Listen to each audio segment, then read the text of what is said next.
প্রত্যেকবারের মতো এবারেও leader, icon, Titans এই 3 তালিকায় প্রভাবশালীদের নাম ঘোষণা করা হয়েছে। তালিকায় রয়েছেন ট্রাম্প, রয়েছেন এলন মাস্ক, তার সঙ্গেই নাম রয়েছে মোহাম্মদ ইউনূসের, কিন্তু কোনো ভারতীয় নাম নেই। কিভাবে যে বলি কথাটা, এমন একটা কথা, এমন একটা কাম কিভাবে করলো ডক্টর মোহাম্মদ ইউনূস? পুরা আইক্যাউলা বাসটা নরেন্দ্র মোদীরে একেবারে হান্দাই দিছে। বলেন তো কি এই বুড়া মানুষটা আরেকটা বুড়া মানুষে এইভাবে আইক্যাউলা বাসটা দেওয়াটা কি ঠিক হইলো? আপনাদের কাছ থেকে একটু জানতে চাই, বাসটা এবার কিভাবে দিল? প্রফেসর ডক্টর মোহাম্মদ ইউনূস 5 বছর ক্ষমতায় টিকে যেতে পারে। নানান বন্দোবস্ত চলছে, তার মধ্যে দৈনিক প্রথম আলোর একটা তৎপরতা অত্যন্ত তাৎপর্যপূর্ণ। দর্শক, প্রথমে বলে রাখি যে প্রথম আলোকে আমাদের বস পিনাকি ভট্টাচার্য বন্দের আলো বলেন। প্রথম আলো দেশের শত্রু, জাতির শত্রু, ভারতের দালাল, বিয়ন্ড রিজনেবল ডাউট, কোনো সন্দেহ নাই। নিজেদের বানানো যুদ্ধ নাটক অবশেষে দর্শক সংকটে ভুগছে দিল্লি। বারবার ঢাকাকে দাবিয়ে রাখার খেলায় মেতে উঠে এখন যেন খেলা তাদেরই গলার কাটা হয়ে দাঁড়িয়েছে। ইন্ডিয়াকে কঠিন জবাব দিতে হবে। বিগত সময় বাংলাদেশে যেটা হয়েছে এটা নিয়ে ইন্ডিয়া অনেক চুলকাইছে না? আপনারা দেখেন সংখ্যালঘু ইস্যুটা কিভাবে সামনে আনছিল ইন্ডিয়া। কারণ ব্যাপারটা হয়েছে ইন্ডিয়ার সাথে আমাদের সম্পর্কটা এমন হয়ে গেছে, ওই এলাকায় দেখবেন কিছু মানুষ আছে নিজের ঘর ঠিক নাই, অন্যের ঘর নিয়ে ব্যস্ত। নিরাপত্তার রাজনৈতিক অস্থিরতা এই 2 যুক্তিতে ভারত এবার স্থগিত করলো বাংলাদেশে চলমান সব রেল প্রকল্প। এই সিদ্ধান্তের ফলে কমপক্ষে 3টি চলমান প্রকল্প স্থগিত হয়েছে এবং 5টি স্থানে সমীক্ষার কাজ বন্ধ হয়েছে। আসসালামু আলাইকুম দর্শক, নতুন একটা নিউজে আপনাকে স্বাগতম। প্রিয় দর্শক, বাংলাদেশ নিয়ে ভারতের নতুন খেলা। বাংলাদেশের সব রেল প্রকল্প স্থগিত করলো ভারত। বাংলাদেশ হয়ে 7 সিস্টার্সে যাওয়া রেল প্রকল্প স্থগিতের নির্দেশনা দিয়ে চূড়ান্ত ভুল করলো ভারত। কেন ভারত বাংলাদেশকে নিয়ে চারদিক থেকে একের পর এক নিষেধাজ্ঞা দিচ্ছে? এর পেছনে কারণ কি? এদিকে ভারতের সঙ্গে যুদ্ধ খেলায় ডুবছে তাদেরই অর্থনীতি। ঢাকাকে বার্তা নয়াদিল্লির, দেউলিয়া হবার ভয়ে পাগল প্রায় মোদি। চারদিক থেকে কঠিন চাপে পড়ে মোদি কি দেশ ছাড়া হবে? অপরদিকে ডক্টর ইউনূসের ম্যাজিকে ভারতের নাজেহাল অবস্থা। নতুন করে ভারতকে শিক্ষা দিতে কি অ্যাকশন নিচ্ছে বাংলাদেশ সরকার? এই সকল গুরুত্বপূর্ণ প্রশ্নের উত্তর মিলবে আমাদের আজকের ভিডিওতে। ভিডিওটি শুরু থেকে শেষ পর্যন্ত ধৈর্য সহকারে দেখে একটি লাইক দিয়ে সবাইকে শেয়ার করে দিন। আমাদের চ্যানেলে নতুন হলে চ্যানেলটি সাবস্ক্রাইব করে পাশে থাকা বেল আইকনে ক্লিক করে রাখুন। আমাদের ভিডিওটি আপনি বাংলাদেশের কোন জেলায় বসে দেখছেন বা শুনছেন সেটি অবশ্যই কমেন্ট বক্সে কমেন্ট করে জানিয়ে দিতে ভুলবেন না। প্রতিবেশী 2 রাষ্ট্র ভারত ও বাংলাদেশের দীর্ঘদিনের অবকাঠামোগত সহযোগিতার চাকা হঠাৎই থমকে যেতে শুরু করেছে। নিরাপত্তার রাজনৈতিক অস্থিরতা এই 2 যুক্তিতে ভারত এবার স্থগিত করলো বাংলাদেশে চলমান সব রেল প্রকল্প। এখন প্রশ্ন, ঠিক কোন কারণে ভারতের এমন সিদ্ধান্ত? সেই বিষয়ে বিস্তারিত জানাচ্ছেন ইশতিয়াক হোসেন। বাংলাদেশ ভারতের মাঝে সম্পর্কের উত্তেজনা এবার ধীরে ধীরে অনেকটা বাণিজ্য যুদ্ধে পরিণত হচ্ছে, যেখানে ট্রান্সশিপমেন্ট সুবিধা বাতিলের পর এবার বাংলাদেশের 3টি বড় রেল সংযোগ প্রকল্প এবং 5টি জরিপ কাজ হঠাৎ করেই স্থগিত ঘোষণা করেছে ভারত সরকার। আর বাংলাদেশি টাকায় প্রায় 7,000 কোটি টাকার এই প্রকল্প স্থগিত করার পেছনে নয়াদিল্লি কারণ দেখিয়েছে 2 দেশের মাঝে চলমান রাজনৈতিক উত্তেজনা ও চলমান প্রকল্পে কাজ করা শ্রমিকদের নিরাপত্তা। ভারতের এই নতুন ঘোষণার কথা উঠে এসেছে দেশটির স্থানীয় গণমাধ্যম বিজনেস লাইনের একটি প্রতিবেদনে, যেখান থেকে জানা যায় আখাউড়া আগরতলা রেল সংযোগ, খুলনা মংলা রেল সংযোগ এবং ঢাকা টঙ্গী জয়দেবপুর সম্প্রসারণ, এই 3টি প্রকল্পই ভারতীয় সহযোগিতায় নির্মাণাধীন ছিল।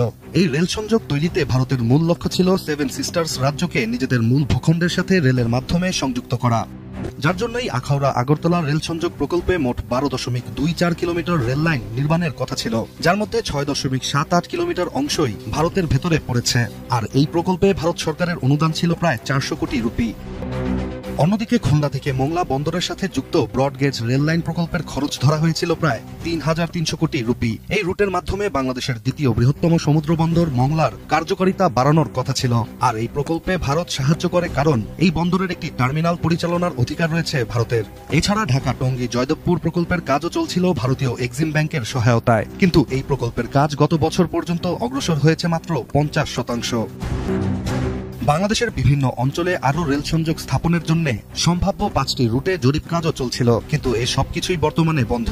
বিজনেস লাইনের প্রতিবেদনটিতে নাম প্রকাশে অনিচ্ছুক কয়েকজন ভারতীয় কর্মকর্তারা জানিয়েছেন, বাংলাদেশের বর্তমান পরিস্থিতি বিবেচনা করে সেখানে আর কোনো নির্মাণ উপকরণ বা অর্থায়ন পাঠানো হচ্ছে না। তাদের মতে প্রকল্পগুলো পুনরায় শুরু করতে বাংলাদেশের রাজনৈতিক পরিবেশের স্থিতিশীলতা প্রয়োজন।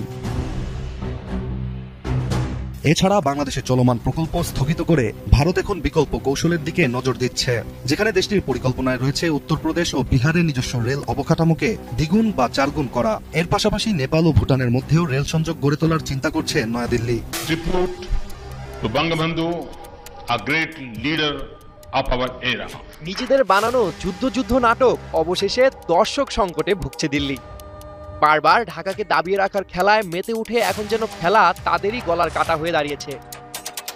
অর্থনীতিকে হাতিয়ার করে প্রতিবেশীদের নিয়ন্ত্রণে রাখার কৌশল ভারতের নতুন কিছু নয়, কিন্তু এবার তাদের সেই পুরনো খেলা যেন বুমেরাং হয়ে ফিরে এসেছে।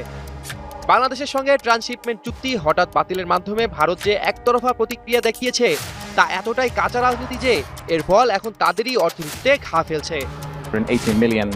ঢাকায় যখন বিদেশি বিনিয়োগ সম্মেলনের ঝলক, ঠিক তখনই ভারত নাটকীয়ভাবে ট্রান্সশিপমেন্ট সুবিধা বাতিল করে জানিয়ে দিল গণতন্ত্রের উৎসব তারা ব্যবসায়িক বাস্তবতার চেয়েও বেশি গুরুত্ব দেয়। জবাবে বাংলাদেশও ভারত থেকে স্থলপথে সুতো আমদানি বন্ধ করে কার্যত বুঝিয়ে দিয়েছে এখন আর চুপ থাকার দিন শেষ, হিসেব সমানেই হবে। একদিকে সীমান্তের ওপারে থাকা ভারতের কর্ণাটক, তামিলনাড়ু ও গুজরাতের সুতা রপ্তানিকারকরা উদ্বিগ্ন, অন্যদিকে বাংলাদেশের তৈরি পোশাক শিল্পে কিছুটা চ্যালেঞ্জ তৈরি হলেও স্থানীয় উৎপাদন ও শৃঙ্খলা রক্ষার পক্ষে জোরালো অবস্থান নিচ্ছে ঢাকা। তবে কি বাংলাদেশ ক্ষতিগ্রস্ত নাকি শৃঙ্খলার পথে? ট্রান্সশিপমেন্ট বন্ধে ভারতীয়দের ভাষ্য তাদের বন্দর জট। বাংলাদেশের বাণিজ্য উপদেষ্টা শেখ বশিরউদ্দিন স্পষ্ট করেই বলেছেন, ভারত হঠাৎ করে ট্রান্সশিপমেন্ট বাতিল করলেও বাংলাদেশের সমস্যা হবে না, বরং আমরা যেসব পদক্ষেপ নিচ্ছি তাতে খরচ শূন্যের কোঠায় নামিয়ে একসময় মাইনাস টাকায়ও নিতে পারবো। তিনি আরো বলেন, বিভিন্ন খাতের ব্যবসায়ীদের সঙ্গে কথা হয়েছে, নিজস্ব ব্যবস্থাপনায় এই সংকট কাটিয়ে ওঠার প্রস্তুতি নিচ্ছে সরকার, আর তাতে নতুন দিগন্ত খুলে যাচ্ছে। অবাধে মিথ্যা ঘোষণা দিয়ে সুতা আমদানি বন্ধ হচ্ছে, স্থানীয় শিল্প সুরক্ষা পাচ্ছে এবং সাগর পথে সুতা আমদানি খরচ কমে যাচ্ছে। ভারতীয় বিমানবন্দর ব্যবহার করে যে পরিমাণ কার্গো যেত তার পরিমাণ আসলে মোট রপ্তানির 18%। ঢাকার কার্গো চাপ এখন সাময়িক বাড়লেও এটি যে কেবল সময়ের ব্যাপার তা বলাই বাহুল্য। বাংলাদেশ কার্গো হ্যান্ডলিং ক্ষমতা বাড়াতে কাজ করছে। হযরত শাহজালাল আন্তর্জাতিক বিমানবন্দরের 3rd টার্মিনাল পুরোপুরি চালু হলে বছরে কার্গো হ্যান্ডলিং সক্ষমতা 5.74 লাখ টনে উন্নীত হবে, যা আঞ্চলিক শ্রেষ্ঠত্বের দাবিদার হয়ে উঠবে। এদিকে নয়াদিল্লিতে উদ্বেগ বেড়েছে। বিনিয়োগের জন্য পাকিস্তান বা শ্রীলঙ্কার সঙ্গে সম্ভাবনার কথা বলতেই ভারতীয় মিডিয়া আর সরকার টালমাটাল, যেন প্রতিবেশী স্বাধীন কূটনীতি তাদের চোখে অপরাধ।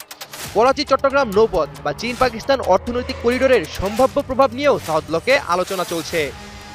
তবে বাংলাদেশের অবস্থান আপাতত স্পষ্ট, সাংবাদিকদের মাধ্যমে নয় নীতি নির্ধারক পর্যায়ে জবাব দেওয়া হচ্ছে। স্থলপথে সস্তা আমদানির সুযোগে যারা বাণিজ্যিক অনিয়ম করছিল তাদের জন্য এটা সতর্কবাণী, আর বৈধ পথ এবং স্থানীয় উৎপাদন উৎসাহিত করার জন্য এটি একটি নতুন সুযোগ। হাসতে ইচ্ছা করতেছে কিভাবে যে বলি কথাটা, এমন একটা কথা, এমন একটা কাম কিভাবে করলো ডক্টর মোহাম্মদ ইউনূস। পুরা আইক্যাউলা বাসটা নরেন্দ্র মোদীরে একেবারে হান্দাই দিছে। বলে তো কি এই বুড়া মানুষটা আরেকটা বুড়া মানুষে এইভাবে আইক্যাউলা বাসটা দেওয়াটা কি ঠিক হইলো? আপনাদের কাছ থেকে একটু জানতে চাই, বাসটা এবার কিভাবে দিল? পুরা আইক্যাউলা বাস মাইরা দিছে এবার নরেন্দ্র মোদীরে ডক্টর মোহাম্মদ ইউনূস।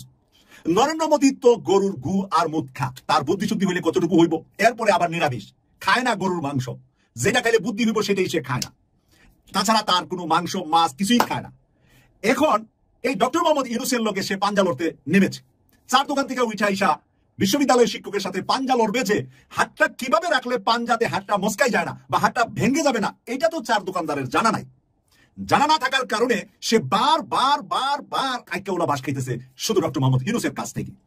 আজকে যে বিষয়টা নিয়ে কথা বলবো আমি, সেই বিষয়টা হইল আমাদেরকে বাংলাদেশের পণ্য বাংলাদেশের টাকে করে বেনাপুল দিয়ে কলকাতা গিয়ে দিল্লি এয়ারপোর্টে গিয়ে আমরা যে মালগুলা বিদেশে বিক্রি করতাম সেটা আমাদেরকে বন্ধ করে দিল কয়েকদিন আগে। বন্ধ করে দেওয়ার পরে ঠান্ডা মাথায় ডক্টর মোহাম্মদ ইউনূস আশিক চৌধুরীর সাথে একটু পরামর্শ করলেন কি করা যায়, কিভাবে আমাদের গার্মেন্টস শিল্পের এই এক্সপোর্ট গুলা কন্টিনিউ করা যায়, যাতে করে আমাদের দেশের ব্যবসা বাণিজ্যে যাতে কোনো ব্যাঘাত সৃষ্টি না হয়। সেই দুটি পরা বুইরা তো আমাদেরকে ব্যাঘাতের জন্য এই কাজটা করেছে, এবার কিভাবে করা যায়। আশিক চৌধুরী বুদ্ধি দিলেন যে সিলেট আর চট্টগ্রামের আমাদের বিমানবন্দর গুলাকে আন্তর্জাতিক মানের করে ফেলবো, আস্তে আস্তে আমাদের সকল পুরাতন বিমানবন্দর গুলাকে আন্তর্জাতিক মানের বিমানবন্দর বানিয়ে ফেলবো। আমরা সরাসরি শিপমেন্ট করব, কার্গো ফ্লাইট সরাসরি আমাদের বিমানবন্দরে আসবে, আমাদের আকাশসীমা ঢোকার পরে ট্যাক্স আমরা পাবো, আমাদের এয়ারপোর্টে যত মিনিট তাদের ফ্লাইট গুলা থাকবে ওইটার ট্যাক্স পাবো, আমাদের দেশের মানুষদের কর্মসংস্থান এয়ারপোর্ট গুলাতে বাড়বে, আর আমাদের আশুলিয়া, সাভার, গাজীপুর বানানো গার্মেন্টস এর জিনিস আমাদের ঢাকা এয়ারপোর্টে যাবে অথবা সিলেট যাবে অথবা চট্টগ্রাম যাবে। আস্তে করে আমরা কক্সবাজার চালু করব, সৈয়দপুর চালু করব, বগুড়া চালু করব, কুমিল্লা চালু করব। এভাবে আমরা সব জায়গায় আমাদের এয়ারপোর্ট গুলা চালু করে দিয়ে আমরা শিপমেন্ট গুলা সরাসরি কার্গো ফ্লাইট গুলা বাংলাদেশ থেকেই যাবে, ভারতের কাছে যাব না। কারণ ভারতে ঢুকার পরে আমাদের ট্রাক গুলা দিল্লি পৌঁছা পর্যন্ত কত তেল, কত খরচ, কত এক্সপেন্সিভ ভারত হইয়া যেতে। আর আমাদের নিজের দেশের ভিতরে কোথাও 20 কিলোমিটার যাবে, কোথাও 200 কিলোমিটার যাবে, তারপরে এয়ারপোর্ট পেয়ে যাবে, তারপরে আমাদের এয়ারপোর্ট দিয়ে সেগুলা চলবে। এই বুদ্ধি যখন চলে আসলো আশিক চৌধুরী, একেবারে তরুণ, ওনার ছেলেও না, ওনার নাতির সমান বয়স আশিক চৌধুরী আর ডক্টর মোহাম্মদ ইউনূস, এই জন্যই পেলাম আমাদের বুড়া মুরব্বী ডক্টর মোহাম্মদ ইউনূস। তাই দাদা নাতির বুদ্ধি যেরকম হয় বা নানা নাতির মতন ওনারা বুদ্ধি করে এই কাজ যখন ডিক্লেয়ার দিলেন, আমাদের সিলেট দিয়ে অলরেডি কাজ শুরু হয়ে গিয়েছে। সিলেটের এয়ারপোর্টের আমাদের যারা এমডি আছে, দায়িত্বে আছে, তাদের বক্তব্য গতকাল কিন্তু আমরা পেয়ে গেলাম। তারা কিভাবে জিনিসগুলোকে রাখবে, পাঠাবে, এই ব্যবস্থাপনা ডে বাই ডে বৃদ্ধি কিভাবে করবে এবং প্রাইভেটলি বাংলাদেশের ব্যবসায়ীরাও এই ব্যাপারে সহযোগিতা করবে এবং সহযোগিতা করার ওয়ে সিস্টেমটাও আমরা ইতিমধ্যে জেনে ফেলেছি। প্রিয় দর্শক, তাহলে আমাদেরকে যে সমস্যাটা করতে চেয়েছিল নরেন্দ্র মোদী, সেটার সমাধান আমাদের নিজের দেশে, আমাদের ভাগ্য আরো সে ফিরিয়ে দিলেন। আমার ভাগ্য আপনার বাড়িতে গিয়ে গোসামাজা করতেছিলাম, এখন আমার ঘরেই আমার ভাগ্য খুলে গেল। এরপরে আসেন নরেন্দ্র মোদীকে এবার আইক্যটা কিভাবে দিলেন। ভারতের সুতা দিয়া বাংলাদেশের গার্মেন্টস শিল্প চলে, ম্যাক্সিমাম সুতাটা ভারত থেকে আসে আর এর মেজরিটি অংশটা আসে পশ্চিমবঙ্গ, কলকাতা থেকে। এই সুতা ভারত থেকে বাংলাদেশ আনবে না, নিষিদ্ধ ঘোষণা দিয়ে দিলেন ডক্টর মোহাম্মদ ইউনূস।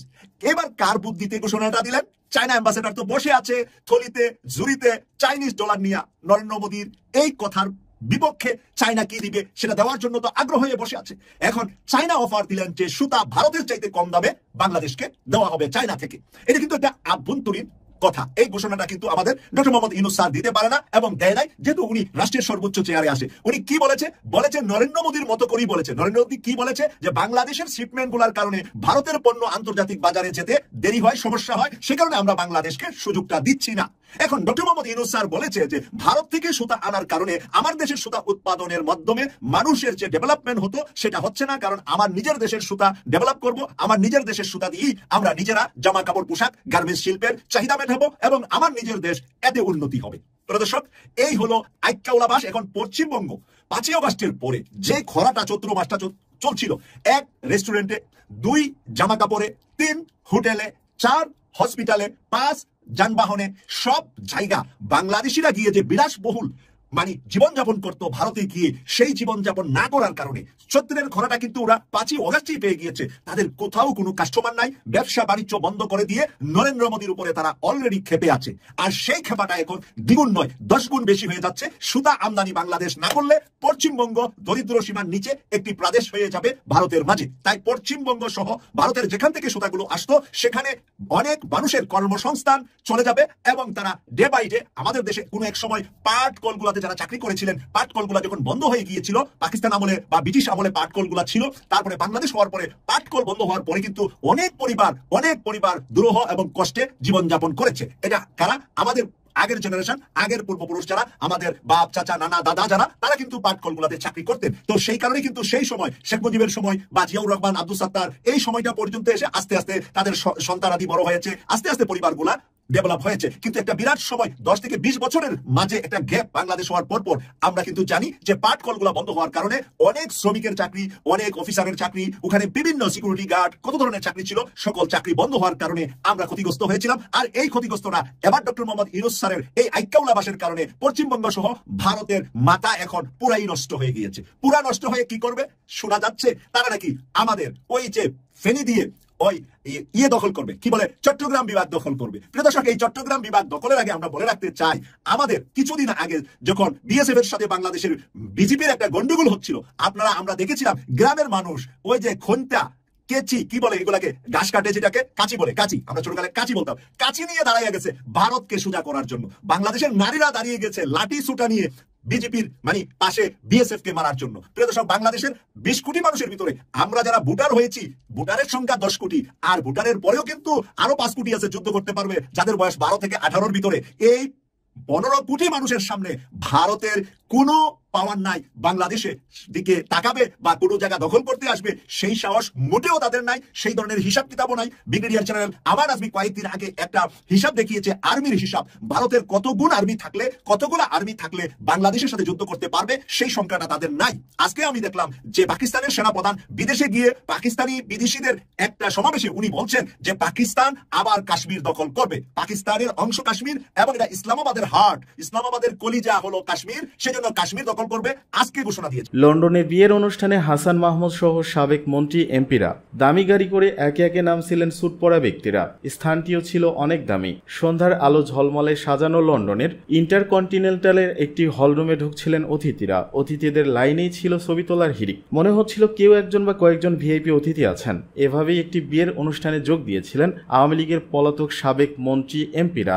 জানা যায় যুক্তরাজ্য আওয়ামী লীগের সাধারণ সম্পাদক সৈয়দ সাজিদুর রহমানের ছেলের বিয়ের অনুষ্ঠানে যোগ দিয়েছেন বাংলাদেশ থেকে নানা দুর্নীতির অভিযোগে পলাতক মন্ত্রী এমপিরা। লন্ডনের ওই হোটেলে বিয়ের অনুষ্ঠানে 20 এপ্রিল সন্ধ্যায় যোগ দেন সাবেক পররাষ্ট্রমন্ত্রী হাসান মাহমুদ, মৎস্য ও প্রাণী সম্পদ মন্ত্রণালয়ের সাবেক মন্ত্রী আব্দুর রহমান, সাবেক প্রবাসী কল্যাণ প্রতিমন্ত্রী শফিকুর রহমান চৌধুরী, সাবেক নৌপরিবহন প্রতিমন্ত্রী খালিদ মাহমুদ চৌধুরী, সিলেট 3 আসনের সাবেক সংসদ সদস্য হাবিবুর রহমান হাবিব।